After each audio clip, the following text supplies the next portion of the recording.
three treasures are such an important part of the framework of our Zen practice, and it's really important to understand it. And in all of our events, all the three treasures are present to one degree or another in all aspects of our practice.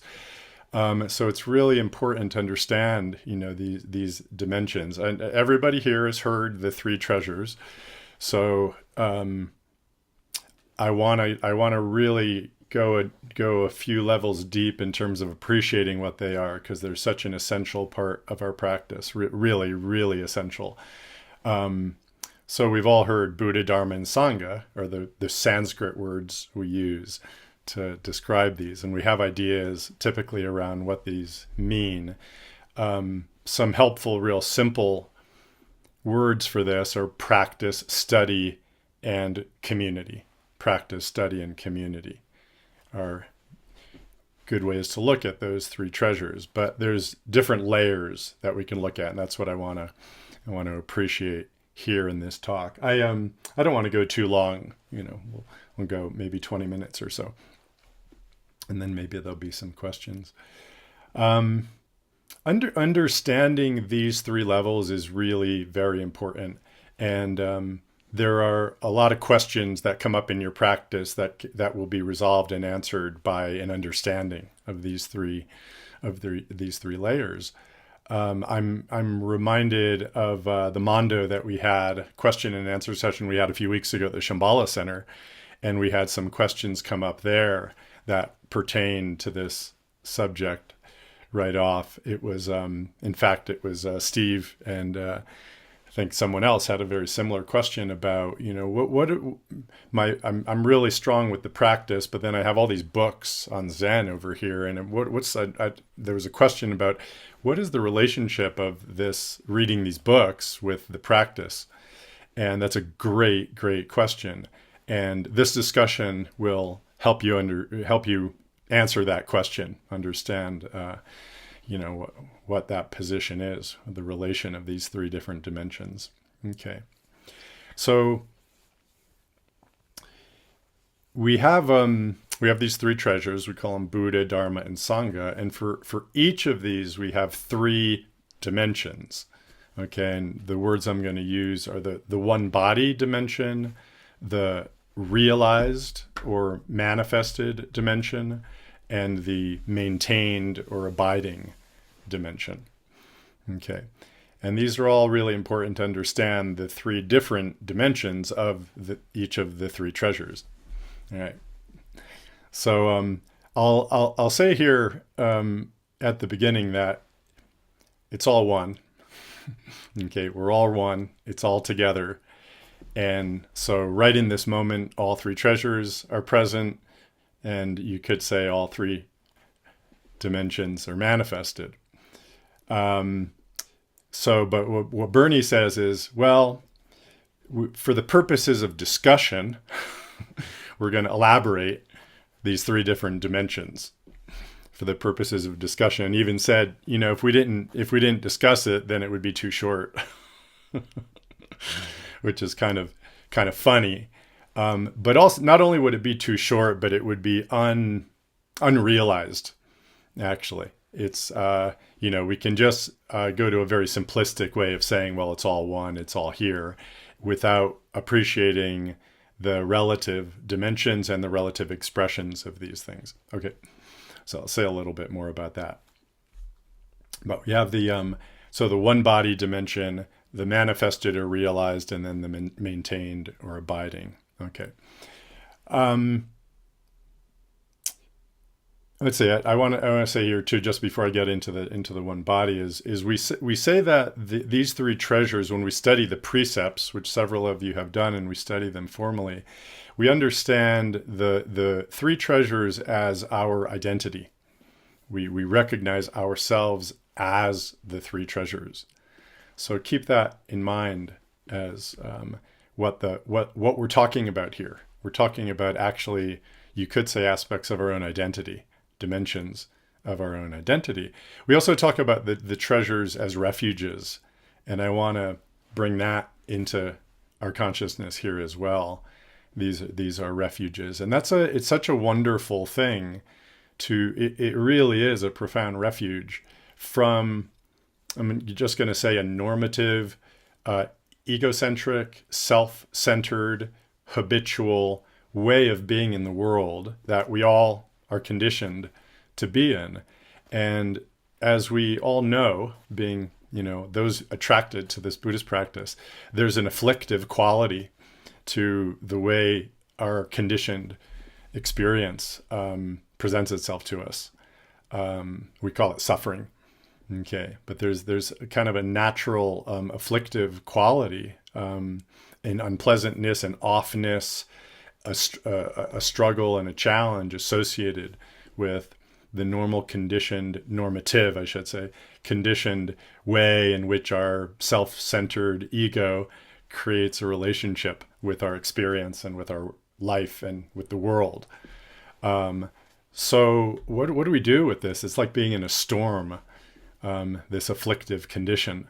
And the three treasures are the refuge from that storm. They're a place, you could say, that we go. Not only are they our nature, but they are a place that we can go in order to just relieve the intensity of that affliction enough so that we can really explore what's going on there, and then make our own experience, more connected, more whole, deeper, and wiser in terms of a real clear understanding of who we are and what's going on. I don't think we can do this kind of type of development without this refuge.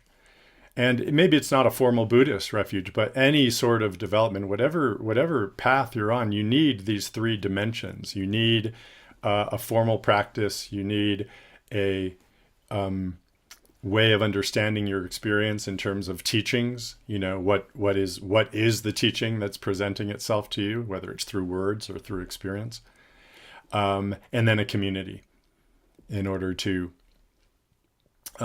be together in this.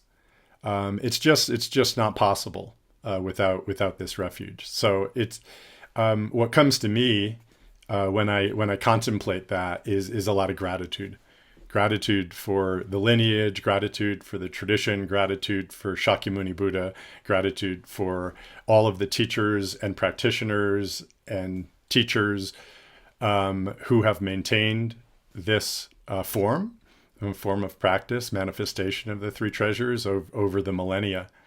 Because boy, it'd be tough without it. Yeah. Okay, so the one body level of the three treasures is the presentness of everything right here, right now. So we have our one body Sangha. So the one body Sangha, in a sense, is just that. It's the Sangha dimension, is the kind of the primary manifestation here. It's the harmony, but it's right to the one body dimension, all right, where everything is present right here, right now. It's the absolute, you could say, the absolute dimension, right? So our Buddha nature is present right here, right now. Okay, you could say it's our very nature. It's our very nature. Okay, which is present right here, right now. That's the Buddha one body dimension. Okay. It's also manifested right now in our practice. So in our Zazen, we are being just that oneness itself. Okay. The Dharma one body dimension is all phenomena, all experience. Right? So everything, you could say it's the relative dimension. So the Buddha treasure in the one body is the absolute. The Dharma treasure in the one body is the relative. Okay. All forms, all relative forms in the world. Right?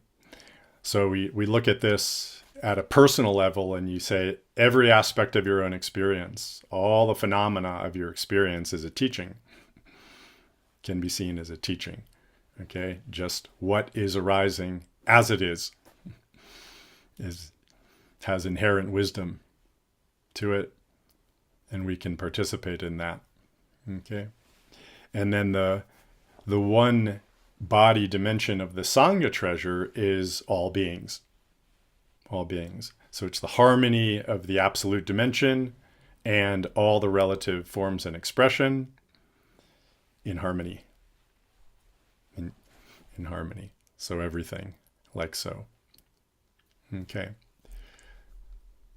So now I want to move to the manifested or the realized three treasures. And I'm talking about these, those of you who had heard me talk about this before, I'm talking about these in a slightly different order than the order I normally talk about these dimensions. And there's a reason for that. So hope we'll come through. But the manifested or the realized dimension is the form in which you could say the source realization, the source manifestation. So you say the manifested dimension of the Buddha treasure is Shakyamuni Buddha himself. You can almost think of this one at this level as the historical, you might say, dimension, historical dimension. So Shakyamuni Buddha is the manifested Buddha treasure. Okay, the manifested Dharma treasure is the teachings of the Buddha, the formal teachings of the Buddha. Okay, the sutras and the formal teachings that we have that come down from that. The sutras, the discourses. Okay, these are the forms of the manifested or realized Dharma. Okay, and then the manifested or realized Sangha is the formal and original followers of the way. So we actually look at it as the original Sangha, followers of Shakyamuni Buddha. So I talk about the kind of historical dimension is one way to look at this. So we have the absolute dimension, okay, where it's all here right now, okay. Our true nature is present right now. Every phenomena is a teaching, and the harmony of all those things is happening right now, all the time.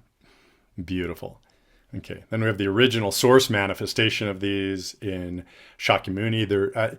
And you know what, by say source, I don't mean like, oh, it wasn't manifested before that, but there's an important recognition here about the core, pure, full realization of that absolute nature in an embodied form, right? In Shakyamuni Buddha, in his words, teachings, sutras, and discourses that manifested, and in that original core group of people who came together to realize that in the embodied physical world. Okay. So then we have the third dimension, which is the maintained or the abiding three treasures. And this is in a way where it kind of really, really comes home, okay, to our, you could say, our daily life, and our practice in the here and now. So the maintained or abiding Dharma treasure is the teachers of the lineage. Okay, so teachers throughout time and up to and including me. Okay, a formal teaching kind of position. Okay, who's bringing, that core realization to expression.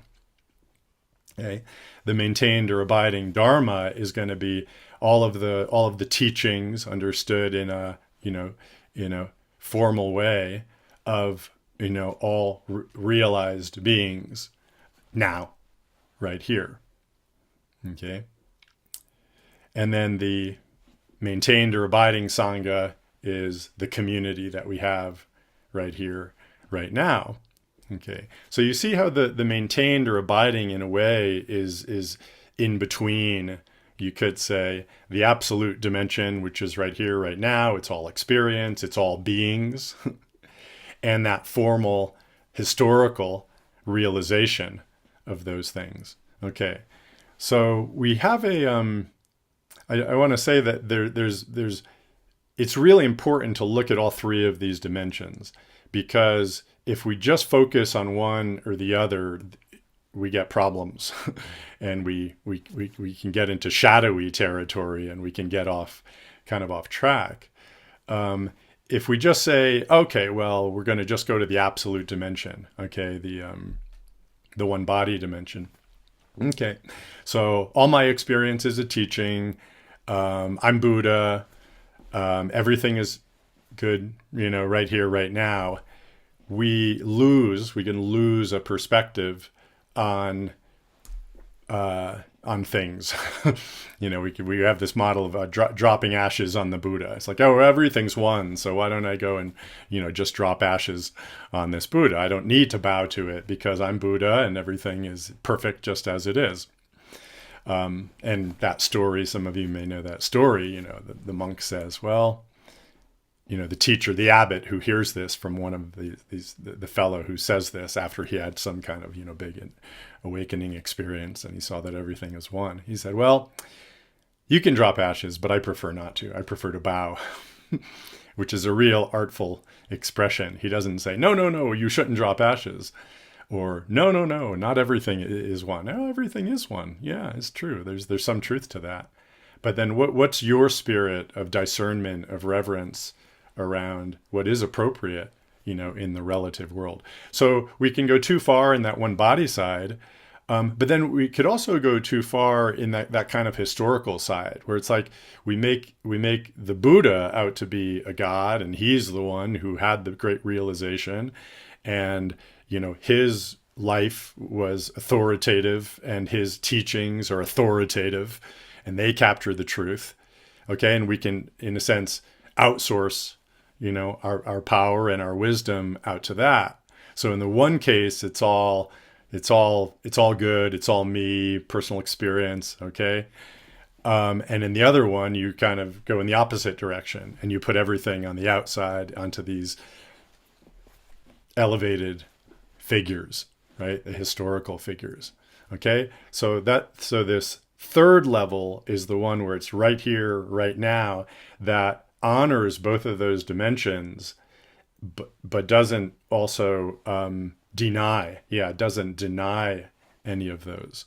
So we have this very living form of teachers and practice. Okay. So you're practicing with a specific form, with a specific kind of recognition of realization. Okay, that's happened. We're recognizing that there are levels of realization and dimensions of realization. And in my seat, I'm expressing my realization. So that's kind of the structure that we have here. The Dharma is the Dharma that comes through in a very formal sense. So right now I'm kind of giving a Dharma talk, which is expressly designed as a transmission, of the Dharma as a realized awakened nature. Yeah. Now you can certainly learn. You can take everything as a Dharma talk. You definitely can. That's the one body level. Okay. But we're at, it's really important to have this maintained level as well. So to really respect the degree and the dimension of realization, that we actually have here. Okay. And then the maintain and abiding Sangha is that's what we're doing here, is we're harmonizing, realization with teachings in our own life all together in this particular way. So 3 treasures, 3 different dimensions, all present right here. So we can look at it right here. I'm going to look at the Dharma. Okay, we'll look at the Dharma treasure and kind of what's been going on for the last 20 minutes. Right. So the one body dimension of the Dharma is you're hearing my words. Each one of you are taking in my words in your unique way. You're hearing it in your own way based on your own life, your understanding, your experience, your concepts, your memories. Everybody is taking it in your own way. And each of you are taking in your other aspects of your sensory experience in its own way, right? So the Dharma is being preached for each one of you in a very unique way right now through this. Okay, you're each hearing your own Dharma talk, which includes my words, but includes everything else in your experience right now. Okay, that's the Dharma that's being preached. At the maintained, no, sorry, at the manifested or realized level, I'm channeling the words of the Buddha. I mean, even the Buddha, Dharma, and Sangha, the concepts that we're talking about here, they come down from the original, source expression or realization of the Buddha. We're using the word Buddha. Yeah. So Shakyamuni's present right now. His words are present right now. Right? His sutras, his discourses very directly, not in a metaphorical way, are present right here in these last 20 minutes. Okay? And then the maintained or abiding dimension is my expression. It's my expression of the Dharma, my particular words, right? So can you separate these dimensions?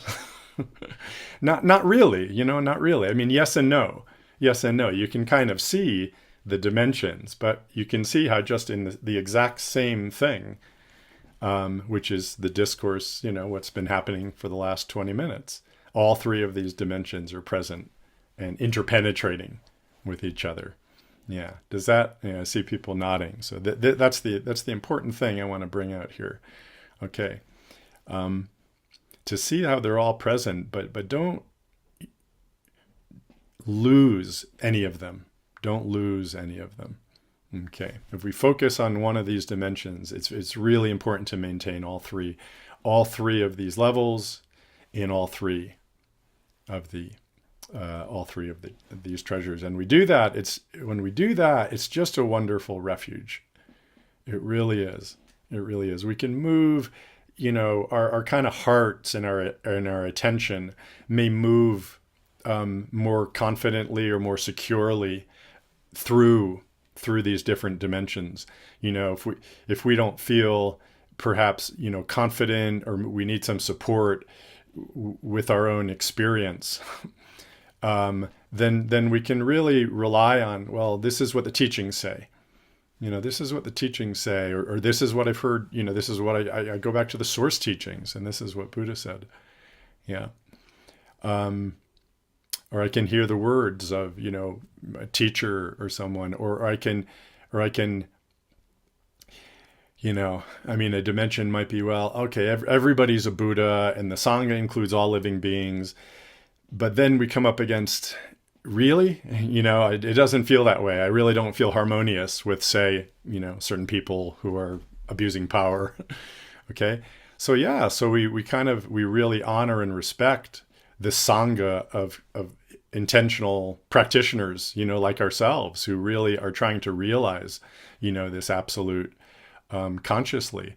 And we can rely on that, and we can say, yeah, okay, so yes, of course those people are perfect and complete as they are, and they're part of this whole thing.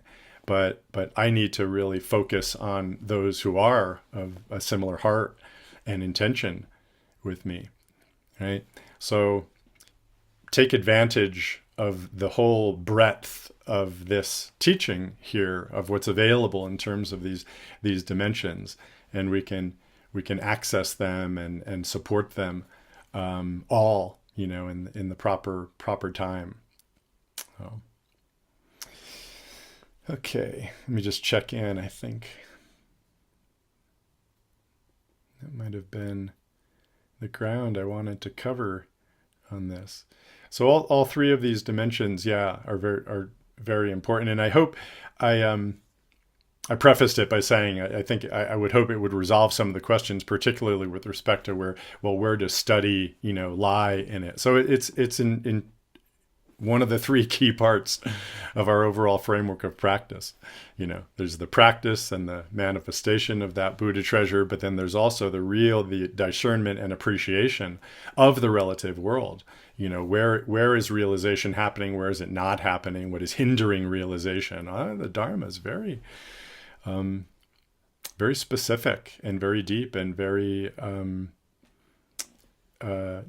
specific and discerning about the phenomena that we experience. Yeah, it's all together one, but certain phenomena we can experience as realizations of true nature, or we can experience them as delusive experiences that keep us from experiencing our true nature. Okay, so this study aspect is very key too, to be really discerning with all of our experience and with all the words and teachings that we have coming in, formal and informal. Okay. And then Sangha, of course, it's the harmony. It's the harmony of these two. It's really the mandala. One way that Bernie kind of presented this is like the Buddha is the middle of the mandala. The Dharma is all the different forms that are outside of the mandala, all the different forms, and you could say teachings or beings or spirits or all of this stuff. And then the whole mandala is the Sangha. It's the harmonious relationship of all of these with that Buddha at the center, our true nature. Yeah.